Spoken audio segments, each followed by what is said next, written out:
Life as a man is exceptionally difficult.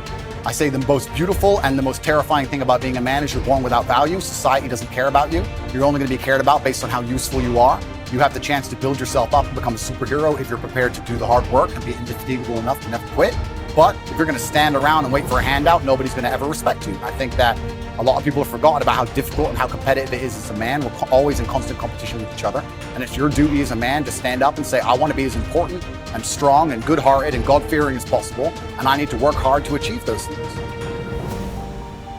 If you look at the true warriors of humanity, you look at the true empire builders, you look at the true titans who are constructing a better world, they're less about pleasure seeking because they understand that if you want to have a great life, a soaring life, look at what most people do and do the opposite. Growth comes through discomfort. You look at a great athlete, it's the way they show up in the championship game is simply how they showed up in the lonely light of the early hours at practice. To have the results only 5% of the population have, you've got to be willing to do the things that only 5% of the population are willing to do. I was a 4-time kickboxing world champion. For 12 years, I trained 5 hours a day, 6 days a week. And I was motivated to train probably about 25% of the time. The rest of the time I went because I am disciplined. You don't feel like going through that on a Wednesday morning when you wake up, and you have to do it because you're disciplined. You're either a disciplined individual or you are not a disciplined. There's a difference between want and want. And I say this all the time. People say to me, I want to be rich. And I say, okay, well, I want to be able to ice skate, but I don't want to be able to ice skate enough to go learn how to ice skate. I can't be bothered. I mean, surely if I could click my fingers and be a figure skater, I'd click my fingers. Who wouldn't? But I don't want to actually go train because I don't want it enough. And this is the exact point with money. Everyone wants money put on their lap. If you truly wanted money, you wouldn't be able to sleep until you fucking had it. The masters make the hardest things in the world look easiest. And in the moments where you push yourself, those moments tend to lead to success. But you've got to stop rationalizing, stop making excuses, stop telling yourself little watered down assessments of where you're really at. Tell yourself the truth. And the truth shall set you free. And the truth that I had to come to grips with, that I wasn't in charge of my destiny. The truth was that I wasn't giving all that I had. The truth was that there are some things that I wanted to do, but I didn't have the courage to act on those things. I had to start looking at my life differently. I started going to work earlier. I started being the last one to leave here. I started working harder than anybody else. I am not motivated to do the things I'm supposed to do. I don't wake up full of like joy. I have to go to the gym, or that I have to work, or I deal with crap. I don't feel motivated to do them. I'm disciplined. I do them regardless of how I feel. Whether I'm in the mood to do it or I'm not in the mood to do it, it gets done. That's discipline. Discipline's a real thing. Motivation is fleeting. You're never going to be permanently motivated. If you're the kind of person who can only try hard at something he enjoys, then you're going to fail. If you truly want to win, you can't only want to win when you're happy, and you can't only want to win when you're motivated. You're competing against men like me who will perform even when it's raining, not only when the sun is shining. And if you're going to be the kind of person who can only do it in one of those scenarios, you are going to lose. You must be prepared to perform all of the time. I have a lot of people who message me and say, I struggle with motivation. My answer is simple. Then stay a loser. If you can't find the motivation to not be a loser, then I strongly recommend you just stay a loser, stay in your lane, and stay out of my way. I have no time for people who cannot find the motivation to fix themselves and fix their own lives.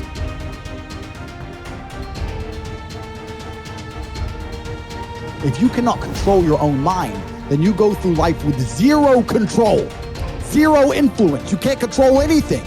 You're just a feather in the wind, waiting for life to blow you from happy place to sad place to happy place to sad place, completely hoping on the gods to be fortunate to you, because if any genuine discomfort comes your way, we're clouded with doubt, and we wonder why it is so difficult for us to grow into the best version of ourselves. Like, we wonder why it is so difficult to climb that mountain, to get over that obstacle. It's because we are not looking at the opportunity with the right perspective. Break the patterns that have been leading your life, but you need to identify what the patterns are. I think sometimes we just aren't even aware It's just a pattern that's running. It's something that's happening. Maybe it's been happening for months or years or decades. We're not even aware. It's just become our identity. So when you identify the negative identity patterns that are holding you back, that's the first step. And you can start to really shift and replace it with a new identity, a new pattern that you can implement. What you do is you pick up your past and you embrace it. You understand it, you accept it, as I had to go through these things that I had to go through in order for me to get to this place today. And the evidence for that is that I did. You don't need any more evidence. You did. And then you toss it. You toss it. You embrace it and you toss it. And you merge into the now by giving up your attachment. Before you can do something, you first must be something. So you've got to be it intellectually. You've got to be it emotionally. That's like Solomon says, as a person thinks in their heart, the emotional man. Well, it's only a period of time then until it manifests physically. That's one of the first laws of the universe, is the perpetual transmutation of energy. Energy is moving into form, always. To form, moving into form, through form, back into form again. So we cause it all to happen the way we think and the way we stay locked into ideas. I don't think greatness is something you're born with, some mysterious power bestowed upon us by God. It's something that truly exists in everyone. I look at it as a superpower we all have, buried deep inside us. This tiny diamond surrounded by layers and layers of rock, the hardest rock in the universe. And every time you do something good, a piece of that rock breaks away. We control where awareness goes, we're controlling where energy is flowing. And if we're controlling where energy is flowing, we're controlling what's manifesting in our life. All I need to do is control where my awareness goes. And if I can control where my awareness goes, I can control where my energy is flowing. And if I can control where my energy is flowing, I can control what is manifesting in my life. Every single person that wins big, every single person that you look at, every single person that you're inspired by, every single person that you aspire to be like, they only have one plan, and that is they are going to win or they are going to die trying.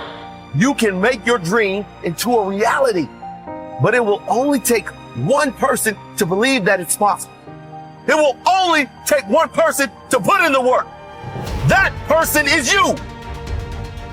If you're sitting down and you start thinking about some future worst case scenario that you're conjuring up in your mind, and you begin to feel the emotion of that event, your body doesn't know the difference between the event that's taking place in your world, outer world, and what you're creating by emotion or thought alone.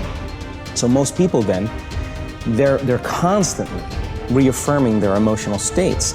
So when it comes time to give up that emotion, they can say, I really want to do it. But really the body is stronger than the mind because it's been conditioned that way. So the servant now has become the master.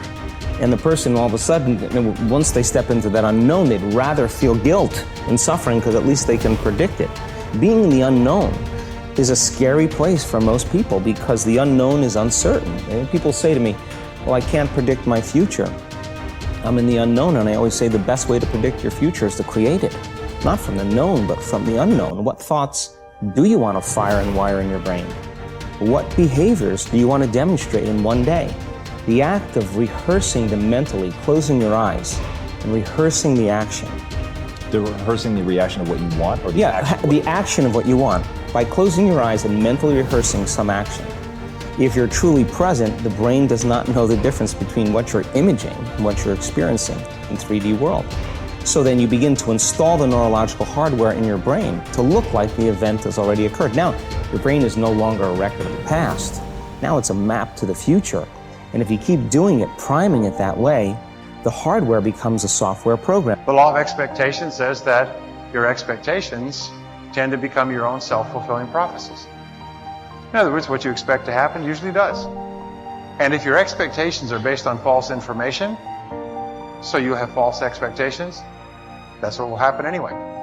For instance, your expectations could be that you are destined to have an extraordinary life and be extremely successful.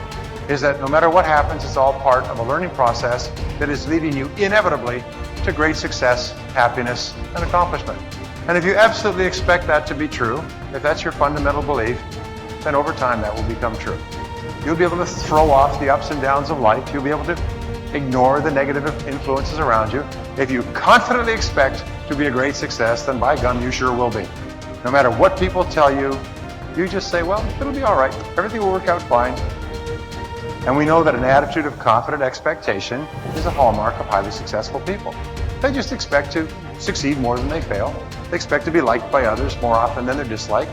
They expect to learn from every difficulty that they have. They expect to keep making progress. They just confidently expect it. And surprise, surprise, your expectations affect your realities. What you experience on the outside is determined by how you think on the inside. As they say, you are not what you think you are, but what you think you are.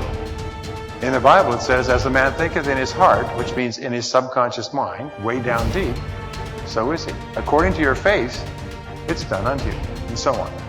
Big picture thinking can benefit any person in any profession. When somebody like Jack Welch tells a G employee that the ongoing relationship with the customer is more important than the sale of an individual product, he's reminding them of the big picture. When two parents are fed up with potty training, poor grades or benders, and one reminds the other that the current difficult time is only a temporary season, then they benefit from thinking big picture.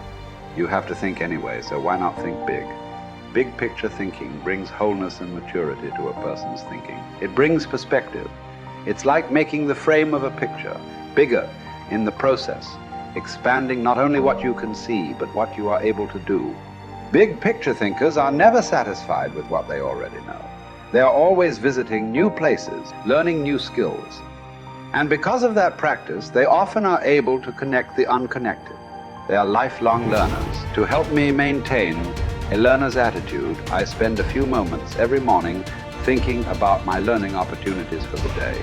As I review my calendar and to-do list, knowing whom I will meet that day, what I will read, which meetings I will attend, I note where I am most likely to learn something. Then I mentally cue myself to look attentively for something that will improve me in that situation. If you desire to keep learning, I want to encourage you to examine your day and look for opportunities to learn. Writer Henry David Thoreau wrote, "Many an object is not seen, though it falls within the range of our visual ray, because it does not come within the range of our intellectual ray." Who you are determines what you see and how you think. Big picture thinkers realize there is a world out there besides their own, and they make an effort to get outside of themselves and see other people's worlds through their eyes. It's hard to see the picture while inside the frame. To see how others see, you must first find out how they think. Becoming a good listener certainly helps with that. So does getting over your personal agenda and trying to take the other person's perspective. French essayist Michel Ayquem de Montaigne wrote, "The value of life lies not in the length of days, but in the use we make of them. A man may live long yet live very little. The truth is that you can spend your life any way you want, but you can spend it only once. Becoming a big picture thinker can help you to live with wholeness, to live a very fulfilling life. People who see the big picture expand their experience because they expand their world. As a result, they accomplish more than narrow-minded people. And they experience fewer unwanted surprises too, because they are more likely to see the many components involved in any given situation. Issues, people, relationships, timing, and values. They are also, therefore, usually more tolerant of other people and their thinking.